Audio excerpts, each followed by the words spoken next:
Hi friends. நாளைக்கு போகி, பொங்கல் வேலைலாம் முடிஞ்சுதா அப்படின்றத சொல்லுங்க. எனக்குமே வந்து பொங்கல் வேலைலாம் முடிஞ்சுது ஓரளவுக்கு. நாளைக்கு கொஞ்சம் கிளீன் பண்றதுக்காக கொஞ்சம் பூஜை ரூம் கிளீன் பண்ற வேலை மட்டும் தான் இருக்கு. அது மட்டும் தான் பெண்டிங்கா இருக்கு. அன்னைக்கு வந்து பார்த்தீங்கன்னா, அன்னைக்கு லஞ்சுக்கு எதுவும் செய்ய தேவையில்ல.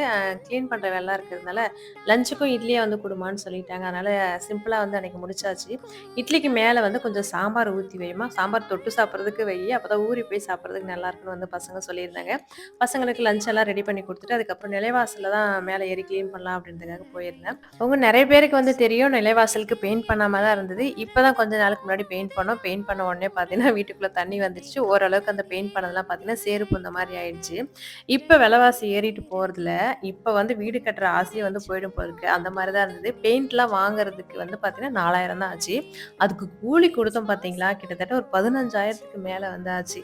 இப்பலாம் வந்து வீடு கட்டுறேன்னா, வீடு கட்டுறதுக்கான செலவு வந்து ஒரு பங்கு இருக்குன்னா, கூலி வந்து பார்த்தீங்கன்னா, டபுள் பங்கா எடுத்து வைக்கணும் போல இருக்கு. அந்த மாரி தான் இருக்கிற விலைவாசி. ஏதோ எங்க நல்ல நேரம் தண்ணி வரப்ப பார்த்தீங்கன்னா, பெயிண்ட் பண்ணிட்டோம்னா, பெயிண்ட் பண்ணாம இருந்திருந்தா நிலைவாசல் வந்து பார்த்தீங்கன்னா, அதிகமா சேதாரம் ஆயிருக்கும் போல இருக்கு.